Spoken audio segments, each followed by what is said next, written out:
நம்ம தேவனை விட பெரிய பரிசுத்தவான்களாயிட்டோம்.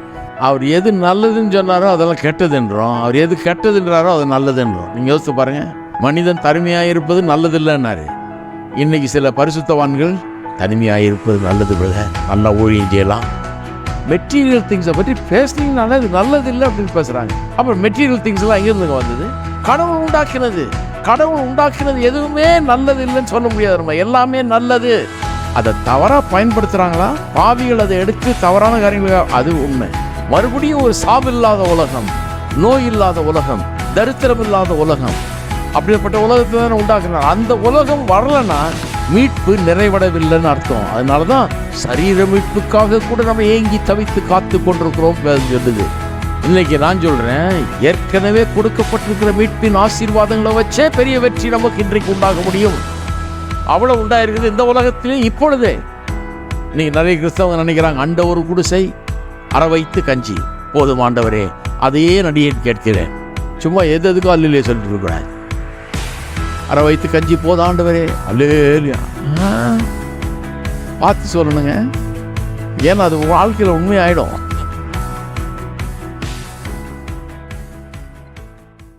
பொருளாதார நல்வாழ்வு, பொருளாதாரத்தில் நன்றாய் இருப்பது என்பதை பற்றி வேதான்னு சொல்லுது.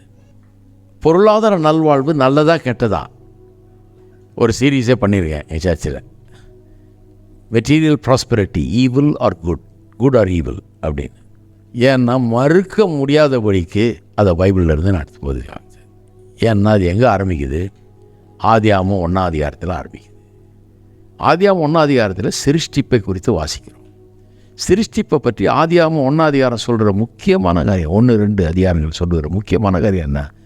தேவனுடைய சிருஷ்டிப்பு நல்லது. நம்ம தேவனை விட பெரிய பரிசுத்தவான்களாயிட்டோம். அவர் எது நல்லதுன்னு சொன்னாரோ அதெல்லாம் கெட்டதுன்றோம், அவர் எது கெட்டதுன்றாரோ அது நல்லதுன்றோம். நீங்கள் யோசித்து பாருங்கள், மனிதன் தனிமையாக இருப்பது நல்லதில்லைன்னாரு. இன்றைக்கி சில பரிசுத்தவான்கள் தனிமையாக இருப்பது நல்லது நல்லா ஊழியம் செய்யலாம். என்கிட்ட ஒருத்தர் சொல்கிறாரு, நான் பேச்சுலராக இருக்கும்போது அமெரிக்காவில் வந்து சொல்கிறாரு, இந்த ஆளுங்களை விட்டு டெலிவர் ஆகி அங்கே போகலான்னு போனால் இதே ஆளுங்க அங்கே இருக்கிறாங்க. அவர் என்ன பிடிச்சார், நீ கல்யாணம் மட்டும் பண்ணிடாத, நீ உருப்பட மாட்டே, நீ ஏன்னா நீ கல்யாணம் பண்ணாமல் ஒன்று அர்ப்பணிச்சிக்கோ ஊழியத்துக்கு, அப்போ தான் நீ நல்லா ஊழியம் செய்ய முடியும். முழுசாக ஆண்டவருக்கு அர்ப்பணித்து. ஏன்னா அவர் கல்யாணம் பண்ணதவர், அவங்க டினாமினேஷனில் எல்லாருமே கல்யாணம் பண்ணாதவங்க. இப்படி வந்தீங்கன்னா தான் நீ நல்லா ஊழியம் செய்ய முடியும், இல்லைனா பண்ண முடியாது.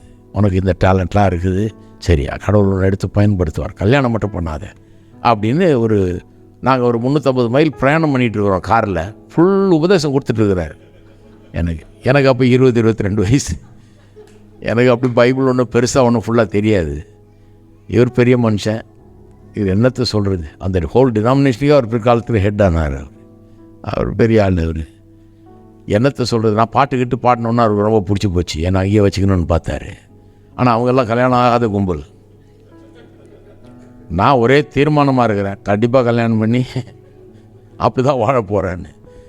ஆனால் இவர் சொன்னது எங்கெங்கேயோ போகிறார் பைபிள் எடுத்துக்கிட்டு. எனக்கு அவர்கிட்ட வாதாட இஷ்டம் இல்லை, ஏன்னா அவர் வயசானவர், நம்ம எல்லாத்துக்கு வாதாடணும்னு பேசாமல் விட்டேன். வாதாடவும் எனக்கு அவ்வளோ தெரியாது. அப்போ எதையோ வச்சு சொல்கிறார் அவர். ஆனால் ஒன்று மட்டும் எனக்கு தெரியுது, இவர் சொல்கிறது தப்புன்னு தெரியுது. எப்படி தெரியும் எனக்கு? ஆதியாகமம் ஒரு பக்கத்தை படித்தாலே போதும். சிலர் பைபிளை பார்த்து பயந்துடுறாங்க, இவ்வளோ பெரிய பைபிளை படிக்கணுன்றீங்களே, எப்போ நாங்கள் படித்து எப்போ வாழ்வடைகிறது? அதுக்கு தான் நான் முதல் 2-3 அதிகாரத்தையே போதிச்சிருக்கேன். நான் தான் சொல்கிறேன், ஏப்பா நீ முழு பைபிளை படிக்கலனோட முதல் 2-3 பக்கம் படி போதும். 2-3 பக்கத்திலேயே நீ ஃபுல் வாழ்வு அடைஞ்சிடலாம். மீதி எல்லாம் எக்ஸ்ட்ரா. இந்த 2-3 பக்கத்திலே உனக்கு எல்லாம் இருக்குது. உனக்கு வேண்டிய அவ்வளோ வாழ்வும் இங்கேயே இருக்குது. ஆவி, ஆத்மா, சரீரம், குடும்பம், பொருளாதாரம், கையின் பிரயாசம், இப்போ சொன்ன அத்தனை ஐட்டமும் இங்கே இருக்குது. அதில் எல்லாவற்றிலும் நல்வாழ்வு இந்த முதல் 3 பக்கத்துலேயே இருக்குது. அவ்வளோ படிச்சினாலே போதும், உனக்கு எல்லாம் வந்துடும். அதுக்கப்புறம் நீ விட மாட்டேன், எல்லாத்தையும் படிக்க ஆரம்பிச்சிருவேன். ஏன்னா இது எல்லாத்தையும் ஆரம்பித்து விட்டுரும். இதை நல்லா புரிஞ்சுக்கிச்சுன்னா மீதியெல்லாம் படிக்கணும்னு விரும்புவேன் நீ அப்படிங்கிறேன் நான்.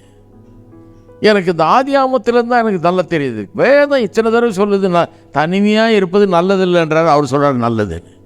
எல்லா பொருளாதார வளமும் கடவுள் வச்சிருக்கிற எல்லா பொருள் ஆதாரங்களும் நல்லதுன்னு பைபிள் சொல்லுது. ஒரு தடவை சிருஷ்டிப்பத்த போதும் கடவுள் என்ன சொல்கிறாரு, இது நல்லது என்று கண்டார். ஆனால் கிறிஸ்தவங்களை கேட்டு பாருங்கள், கிறிஸ்தவங்களை கேட்டு பார்த்தீங்கன்னா அது நல்லது அல்ல அப்படின்னு இவங்க கண்டிருக்கிறாங்க. இவங்களுடைய காட்சியை வேற மாதிரி இருக்குது. அது நல்லதில்லை, பணம் நல்லதில்லை, நல்ல வீடு நல்லதில்லை. நீங்கள் வீடு கட்டிங்கன்னா யாரை கூப்பிட்றீங்கன்னு ரொம்ப ஜாகிரதையாக இருக்கணும். பிரதிஷ்டப்படுறது ஒருத்தரை கூப்பிட்டாங்க, அவர் போனாராங்க, அப்படியே பார்த்தாரு வீட்டை, மாடி மேலே மாடி கட்டியிருக்கார். பாவம் இருந்தாலும் ஒரு இடத்த வாங்கி கடனை வாங்கி பேங்க்கில் லோனெல்லாம் போட்டு நல்ல வேலையில் இருக்கார், கட்ட முடியுன்ற நம்பிக்கையில் வாங்கி நல்லா அழகாக வீடு கட்டிட்டு ஏசி ஈஸியெல்லாம் போட்டு கட்டில் மெத்தெல்லாம் போட்டு இவரை கூப்பிட்டாரு. பார்த்தாரு பாஸ்டர், பார்த்துட்டு எந்திரிச்சு பிரசங்கம் பண்ணுறாரு, பிரதிஷ்டை பண்ணுறது. இவைகளெல்லாம் ஒரு கல்லின் மேல் ஒரு கல்லில் ஆதபடிக்கு ஒரு நாள் இழிந்து போகும். உண்மையாக நடந்ததுங்க இது, நான் விளையாட்டு சொல்லலை, உண்மையாக நடந்தது. அது என்னன்னு தெரியல. அவன் நல்லா இருக்கிறத பார்த்த உடனே இவர் ஐயோ இதெல்லாம் யூஸ்லெஸ், இது வந்து சரியில்லை அப்படின்னு. அதனால தான் நீங்களே சில நேரத்தில் ஜெபம் பண்ணிக்கலாம், ஒரு நல்ல பாஸ்டர் கிடைக்கலாம். நீங்களும் இப்போ தான் ஜெபம் பண்ணி கதையை முடிச்சிடலாம். ஏன்னா எல்லாரையும் கூப்பிட்டிங்கன்னா இப்போ இருக்கிற வீடை இல்லாமல் ஆக்கிட்டு போயிடுவாங்க. அந்த மாதிரி ஆட்கள் நல்லதுன்னு எத்தனை தடவை சொல்லியிருக்குது. இவங்க எப்படி பிடிச்சாங்க நல்லது இல்லைன்னு? பொருள் ஆதாரங்கள் அப்படின்னா மெட்டீரியல் திங்ஸை பற்றி பேசுனீங்கனால இது நல்லது இல்லை அப்படின்னு பேசுகிறாங்க. அப்புறம் மெட்டீரியல் திங்ஸ்லாம் எங்கேருந்துங்க வந்தது? கடவுள் உண்டாக்கினது எதுவுமே நல்லது இல்லைன்னு சொல்ல முடியாது. நம்ம எல்லாமே நல்லது. அதை தவறாக பயன்படுத்துகிறாங்களா பாவிகள், அதை எடுத்து தவறான காரியங்களுக்கு, அது உண்மை, அது பயன்படுத்தக்கூடாதுன்னு சொல்லுங்கள், சரி ஓகே. ஆனால் எல்லாமே நல்லது. சேரில் உட்காந்துருக்கீங்க, அது நல்லது. கட்டிலில் படுக்கிறீங்க, அது நல்லது. ஒருத்தர் சொல்கிறாரு, அவர் நல்ல ஏர்லைனில் வேலை பார்த்தார் அந்த காலத்தில் பாருங்கள், சொல்கிறாருன்ட்டு, என் பிள்ளைகளுக்கு நான் பாயிலே தான் படுக்க வைக்கிறேன், கட்டில் போடுவதில்லை. ஏன்னு? எல்லாம் நல்லதில்லை தம்பி, கட்டில் மெத்தெல்லாம் நல்லதில்லை. ஏன்னா இதெல்லாம் வந்து பேராசையில் கொண்டு போய் விட்டுரும். ஏசி கட்டில் மெத்தை இதெல்லாம் நல்லதில்லை அப்படிங்கிறாரு. நான் நினச்சேன், என்னையா அது கட்டில் என்ன நல்லதில்லை? இந்த மரம் நல்லது இல்லையா, அந்த மெத்தை நல்லது இல்லையா, எது நல்லதில்லை? என்னத்தை பேசுகிறாரு? எல்லாம் கடவுள் உண்டாக்குனது எல்லாத்தையும் நல்லதுன்னா அவர் கண்டார். அதை நல்லது இல்லைன்னா என்ன அர்த்தம்? அப்போ இன்றைக்கி அதை பற்றி கொஞ்சம் பேச போகிறோம். அதனால தான் பாருங்கள், இது இவங்க கோளாறு என்னன்னு தெரியுமா உங்களுக்கு? இந்த தரித்திரத்தை பிரமாதமாக பிரசங்கம் பண்ணுறவங்க, அதை பெரிய ஆவிக்குரிய ஒரு காரியம்னு சொல்லி பிரசங்கம் பண்ணுறவங்களுடைய குறை இடம் எங்கே பிரச்சனை அரட்டிருப்போம். ஆதியாகமம் 1ஆம் அதிகாரத்தில் தான் வாசிக்கிறது இல்லை. அவங்க ஆதியாகமம் 1ஆம் அதிகாரம் பிரசங்கம் பண்ணவே மாட்டாங்க. நீங்கள் பாருங்கள், அங்கே போகவே மாட்டாங்க. அவங்க எங்கே ஆரம்பிப்பாங்க? யாத்ராமத்தில் ஆரம்பிப்பாங்க. மன்னா, அன்றன்றுள்ள மன்னா கடவுள் உங்களுக்கு தருவார். மன்னா வரும். நீங்கள் மன்னாவை பற்றி வாசித்து பாருங்கள். மன்னா பெரிய ஆவிக்குரிய மக்களுக்கு கடவுள் கொடுத்த ஆகாரம் கிடையாது. கீழ்ப்படியாத, முரட்டாட்டம் பிடிச்ச, கானான் தேசத்துக்கு போகமாட்டேன்னு சொல்லி விதண்டாவாதம் பண்ண கீழ்ப்படியாத ஜனங்களுக்கு செத்து போகாமல் இருக்கிறதுக்கு இரக்கம் காட்டுறதுக்காக கடவுள் மன்னா கொடுத்தார். செத்த போயிருப்பான், ஏன்னா அவன் போகிறதுக்கு மனசு இல்லை, 40 வருஷம் அங்கே இருக்கணும். எப்படி சாப்பிடுவான்? வனாந்தரத்தில் எந்த மாலில் வாங்குவான்? எந்த ஹோட்டலில் சாப்பிடுவான்? வனாந்தரத்தில் ஒன்றும் கிடையாது, எதையும் விளைவிக்கவும் முடியாது. செத்து போயிடுவான். கடவுள் வானத்திலிருந்து கொட்டலைன்னா உயிர் காலி. கடவுள் வானத்திலிருந்து மன்னாவை அனுப்புகிறார். எவ்வளோ இறக்கமுள்ளவர் பாருங்க. அது அவிசுவாசிகள், முரட்டாட்டம் பிடிச்ச ஆளுகளுக்கு கடவுள் கொடுத்த ஒரு இரக்கமான ஒரு சாப்பாடு, அவ்வளோதான் ஒழிய மன்னா ஒரு பெரிய அது பெரிய இன்னைக்கு ஆவிக்குரிய ஒரு காரியம். மன்னா, கடவுள் மன்னாவை கொடுத்து போச்சுக்கிறார். இந்தாங்க மன்னாவை கொடுத்து போச்சுக்கிறாரு. மன்னா தான் கடவுளுடைய சித்தம்ன்ற மாதிரி பேசுகிறாங்க. நான் சொல்கிறேன், 40 வருஷம் மன்னா சாப்பிட்டாங்க. கடைசியில் யோசுவாவின் காலத்தில் கானான் தேசத்தில் நுழைஞ்சாங்க பாருங்கள், மன்னா நின்று போயிட்டுன்னு இருக்கு. வாசிக்கிறீங்களா? வாசித்து பாருங்கள். யோசுவாவில் முதல் சில அதிகாரங்கள் வருது, மன்னா நின்று போயிற்று. நின்று போனோன்னா பலருக்கு இருதயமே நின்று போயிருக்கும்னு நினைக்கிறேன். ஐயோ சாப்பாடு டெய்லி கரெக்டாக வந்துட்டு இருந்தது, போய் பொறுக்கணுமா சாப்பிட்டோமான் இருந்தோம், எப்படி நிறுத்தினார் கர்த்தர், என்ன அநியாயம் இது, நிறுத்திட்டாரு அப்படின்றப்பான். ஏன் நிறுத்தினார் கர்த்தர்? ஏன்னா இது சித்தமே கிடையாது, இது வரவழைச்சிக்கிட்ட வம்பு. 40 வருஷம் அங்கே இருக்கிறதும் கர்த்தருடைய சித்தம் கிடையாது. 11 நாளில் கடந்திருக்கணும் அவன். அந்த 11 நாளில் அவனுக்கு ஒரு ட்ரைனிங் கொடுக்கறதுக்கு இருந்தார். நான் தான் உன்னை போஷிக்கிறவர், நான் தான் உனக்கு தண்ணி கொடுக்குறவர், நான் தண்ணி இல்லாத காட்டு வழியாக வேணும்னே கொண்டுடுறேன். ஏன்னா நீ பார்க்கணும், நான் எல்லா தேவைகளையும் நான் சந்திக்கிறவன், நான் தான் எல்லாத்தையும் கொடுக்குறேன்றதை நீ கற்றுக்கணும். ஏன்னா இதுக்கு முன்னால் மணி அடித்தா சோறுன்னு வாழ்ந்துட்டு இருந்தான். எகிப்தில் அடிமைகளாக இருந்தார்கள், வேலை செய்யணும், அடித்து உதச்சி வேலை வாங்கினாங்க. மணி அடித்தா சோறு கொண்டு போய் வச்சுக்கிட்டு நின்னா ஊற்றுவான் கஞ்சியை, அரை வயிற்று கஞ்சி, அண்டை ஒரு குடிசார், அப்படி இருந்தாங்க. இப்போ கடவுள் எல்லாத்தையும் தேவையில் சந்திக்கிறவர்னு இவனுக்கு புரியணும். எப்படி புரியணும்? 11 நாளில் இவனுக்கு கற்றுக் கொடுத்து கானான் தேசத்தில் பாலும் தேனும் ஓடுகிற நலமும் விசாலமான தேசம்னு சொல்கிறாரு. அப்படியே லைஃபே டோட்டலாக சேஞ்ச் ஆக போகுது. இதுதான் கிறிஸ்தவ வாழ்க்கை. பாருங்கள், பிச்சைக்காரனாக இருந்துட்டு பாலும் தேனும் ஓடுற நலமும் விசாலமான தேசத்துக்கு கடவுள் கொண்டு போகிறாரு. அங்கே கொண்டு போய் ஒரு நாள் ஒரு விதமாக சாப்பிடணும். இன்றைக்கி மீன், நாளைக்கு கறி அப்படின்னு ஒரு விதமாக சாப்பிட்ணும். இன்றைக்கி இந்த காய்கறி, நாளைக்கு அடுத்த காய்கறி, விதவிதமாக சாப்பிட்றதுக்கு தான் கர்த்தர் வகை வகையாக பண்ணி வச்சுருக்கிறாரு சிருஷ்டிப்பில். அப்படி சாப்பிட்றது தான் கர்த்தருடைய சித்தம். அப்படிப்பட்ட வாழ்க்கைக்குள்ளே கொண்டு போயிட்டுருக்கிறாருங்க. அதுதான் கர்த்தருடைய சித்தம். அவன் விதைச்சி விளைஞ்சதை சாப்பிட்ணும். கடவுள் அவன் விதைச்சதை ஆசீர்வதிப்பார், விளைஞ்சதை சாப்பிட்ணுன்றதான் கர்த்தருடைய சித்தம். ஒழிய டெய்லி மண்ணான்னு ஒன்று வெள்ளையாக வந்து இப்படி விழுந்தது அதையே சாப்பிட்டா அழுத்து அப்படியே சொல்லியிருக்குது, லோத்னு இருக்குது. அவர்கள் அதை வெறுத்தார்கள், வெறுத்து கம்ப்ளைண்டே பண்ண ஆரம்பிச்சிட்டான். டெய்லி அதை சாப்பிட்டு எங்களுக்கெல்லாம் ஒரு மாதிரி இருக்குதுன்னு. அவன் ஒன்றும் விரும்பலை மண்ணாவை, லோத்னிட். இது என்ன பிரச்சனைன்னா, இவன் ஆதியாமம் 1க்கு போகிறதில்ல, யாத்ராமத்தில் ஆரம்பிச்சது. அதனால தான் கோளாறு. ஸ்டோரி வந்து யாத்ராமத்தில் ஆரம்பிக்கலைங்க, மண்ணால் ஆரம்பிக்கலை, ஆதியாமம் 1ல் ஆரம்பிச்சது. அங்கே ஆரம்பிச்சப்போ கர்த்தர் என்ன சொல்கிறார், எல்லாத்தையும் உண்டாக்கி மனுஷனை உண்டாக்கி வச்சுட்டு சொல்கிறாரு, இவைகள் எல்லாம் உனக்கு ஆகாரமாக ஏற்படுத்தினேன் சொல்லிட்டு சொல்கிறாரு, இவைகளெல்லாம் நீ புசிக்கவே புசிக்கலாம். ஏன்னா இவனுக்கே டவுட்டாக இருந்திருக்கு, இவ்வளோ பண்ணி வச்சுருக்கிறாரு, ஒரு மனுஷனுக்கு எத்தனை வகை காய்கறி, எத்தனை வகை பழங்கள், இதெல்லாம் சாப்பிட, எல்லாம் சாப்பிடு, எண்டு வேணால் சாப்பிட்டு போ, ஓவராக அதிகமாக பண்ணி வச்சுருக்கிறேன். ஒரு மனுஷனுக்கு 4 நதி ஓடுது. மெட்ராஸில் 2 நாளைக்கு ஒருக்க தண்ணி விடுறாங்க. அதையே நாங்கள் ரொம்ப பாராட்டுறோம், கரெக்டாக தண்ணி வருதுன்னு. கடவுள் ஏதேன் தோட்டத்தில் ஒரு மனுஷனுக்கு 4 நதியை விட்டார். மெட்ராஸில் டி நகரில் போனீங்கன்னா பொண்ணு வெளியெல்லாம் வாங்கலாங்க. டி நகரில் போனீங்கன்னா ஒரே நகை கடை. அதுவே எங்களுக்கு ரொம்ப சந்தோஷம். ஆஹா, நகை வாங்கிறதுக்கு அருமையான கடைகள்லாம் இருக்குதுன்னு. கர்த்தர் பூமி கடியில் தங்க சுரங்கங்களை வச்சார். பொன் விளைகிற பூமி. பைபிள் அப்படி தான் சொல்லியிருக்குது. அது சுத்த பொண்ணுன்னு வேறு சொல்லியிருக்குது. இவங்க சொல்கிறாங்க பொண்ணு நல்லது இல்லை. கடவுளை கடவுள் தான் வச்சார். யாருக்காக வச்சார்? பிசாசுக்காக வச்சாரா? நமக்காக தான் வச்சார். எல்லாம் பூமி கடியில் இருக்கிற வளங்களை பாருங்கள், நிலக்கரி, எண்ணெய், அது இதுன்னு எத்தனை வளங்கள், எத்தனை மினரல்ஸு, ஆயில்ஸ், அது இதுன்னு வச்சுருக்காரு. எப்படி பாருங்கள். நான் சொல்கிறேன், கிறிஸ்தவர்கள் கண்டுபிடிக்க வேண்டியது ஏராளம் இருக்குது. அவ்வளவு காரியங்களை கர்த்தர் மனுஷனுக்காக வச்சுருக்காரு. இருந்தாலும் நாம் வந்து ஒரு தரித்திர உலகத்தை தான் கடவுள் உண்டாக்குனாருங்கிற மாதிரி நம்ம வாழ்ந்துகிட்டு இருக்கிறோம். இதில் பிரச்சனை என்னென்னா, ஆதியாமத்தில் ஆரம்பிக்கிறதுக்கு பதிலாக யாத்ராமத்தில் ஆரம்பிக்கிறாங்க. பைபிளை முதல்லேருந்து படிக்கணுமே ஒழிய நடுவில் இருந்து படிக்கக்கூடாது.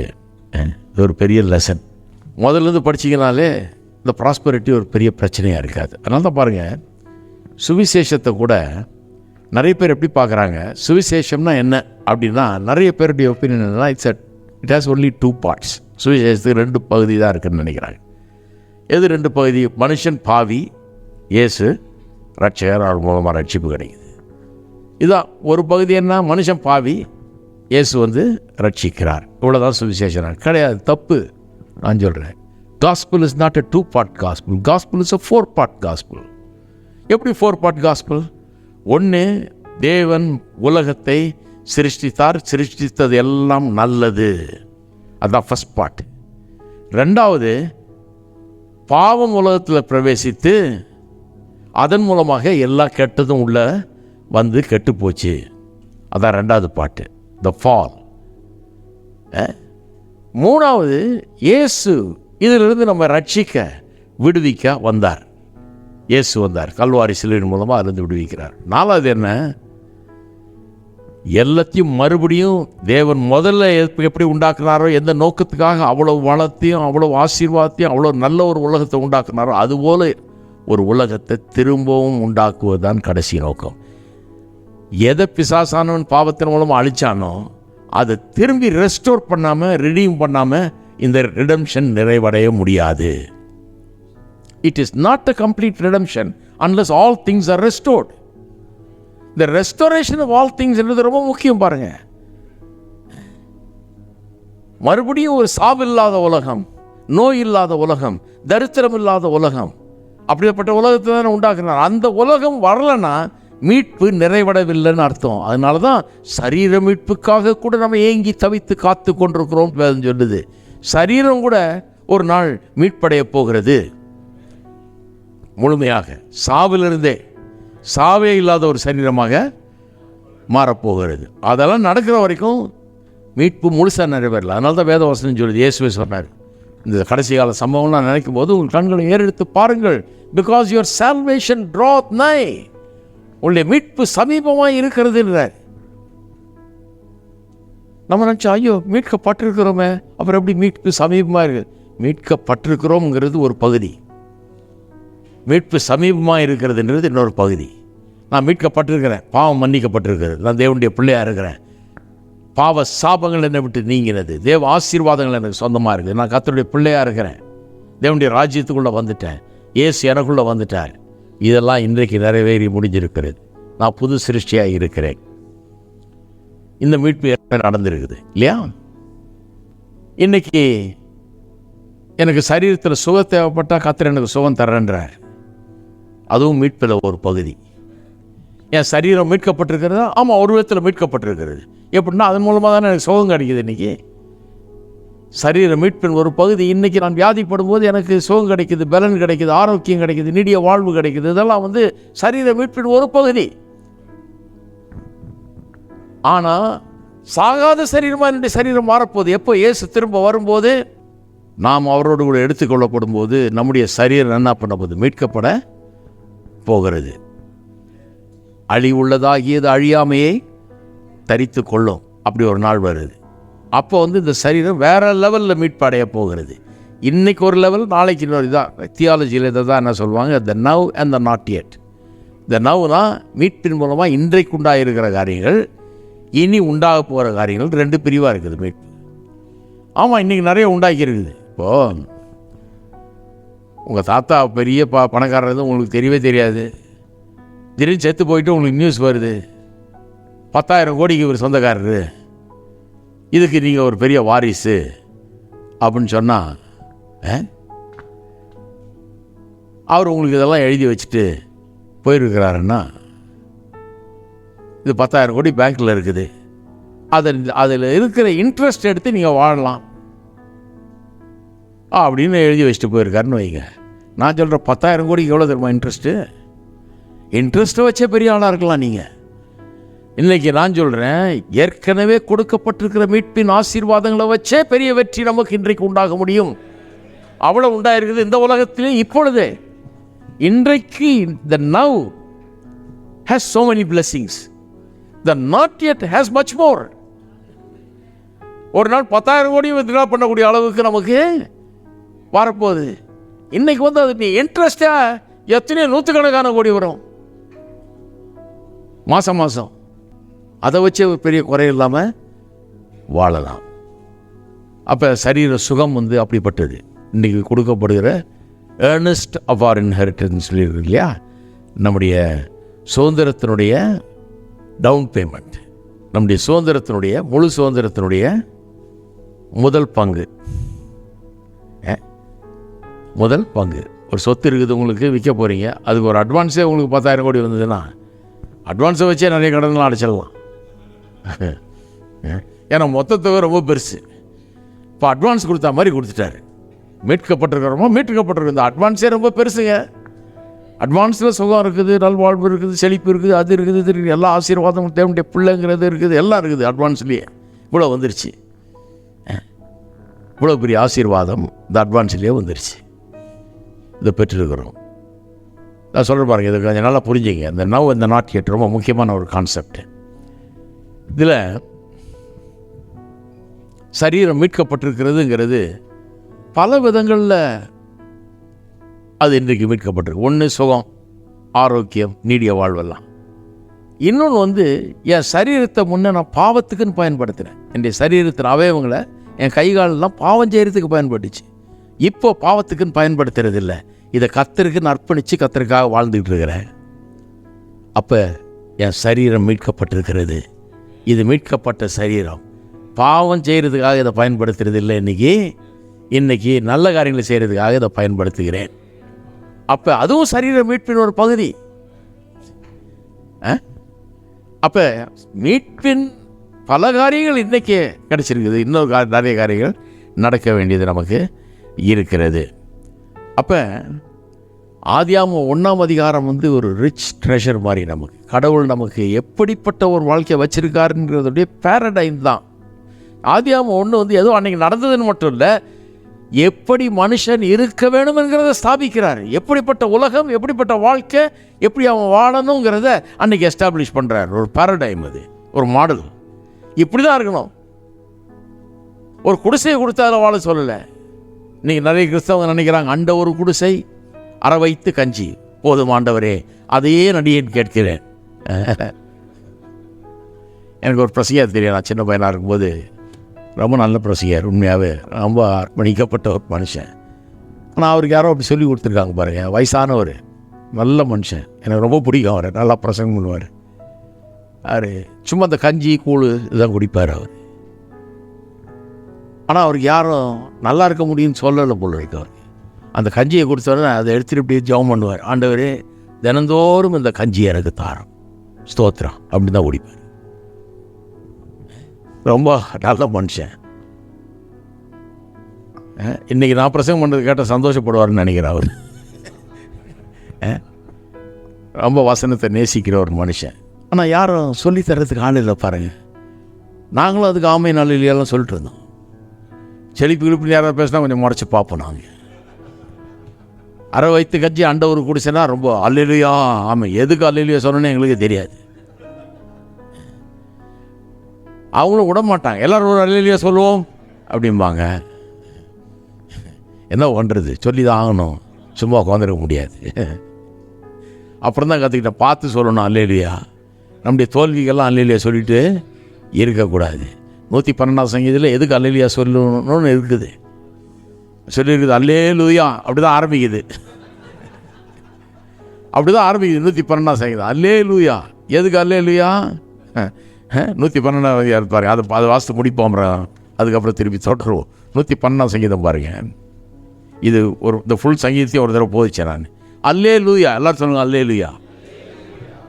கர்த்தருக்கு பயந்தவருடைய கட்டளையில் மிகவும் பிரியமாக இருக்கிற மனுஷன் பாக்கியவான். அதுக்கு தான் அல்லேலூயா. அவன் சந்ததி பூமியில் பலத்திருக்கும். சொல்லுங்க அல்லேலூயான்னு. செம்மையானவர்களின் வம்சம் ஆசீர்வதிக்கப்படும். இதுக்கு தாங்க அல்லேலூயா சொல்லணும். ஆஸ்தியும் ஐஸ்வர்யம் அவன் வீட்டில் இருக்கும். அவனுடைய நீதி என்றென்றைக்கும் நிற்கும். செம்மையானவர்களுக்கு இருளில் வெளிச்சம் உதிக்கும். அவன் இறக்கும் மன உருக்கும் நீதியும் உள்ளவன். இறங்கி கடன் கொடுத்து தன் காரியங்களை நியாயமானபடி நடப்பிக்கிற மனுஷன் பாக்கியவான். அவன் என்றென்றைக்கும் அசைக்கப்படாதிருப்பான். நீதிமான் நித்திய கீர்த்தி உள்ளவன். துர்ச்செய்தியை கேட்கிறதுனால் பயப்படான். அவன் இருதயம் கர்த்தரை நம்பி திடனாயிருக்கும். அவன் இருதயம் உறுதியாயிருக்கும். அவன் தன் சத்துருக்களின் சரிகட்டுதலை காணும் மட்டும் பயப்படாதிருப்பான். வாரி இறைத்தான், ஏழைகளுக்கு கொடுத்தான், அவனுடைய நீதி என்றென்றைக்கும் நிற்கும். அவன் கொம்பு மகிமையாய் உயர்த்தப்படும். துன்மார்க்கன் அதை கண்டி மனமடிவாகி தன் பற்களை கடித்து கொண்டு கரைந்து போவான். துன்மார்க்கருடைய ஆசை அழியும். அப்படிதான் அதை வாசிக்கணும். அதனால தான் முதல்ல ஸ்டார்டிங் ஓடே அல்லேலூயா. சும்மா எதுக்கும் அல்லேலூயா சொல்லிட்டு இருக்கக்கூடாது. அரை வயிற்று கஞ்சி போதும் ஆண்டவரே, அல்லேலூயா. பார்த்து சொல்லணுங்க, ஏன்னா அது வாழ்க்கையில் உண்மையாயிடும். இதெல்லாம் கவனித்து சொல்லணும்.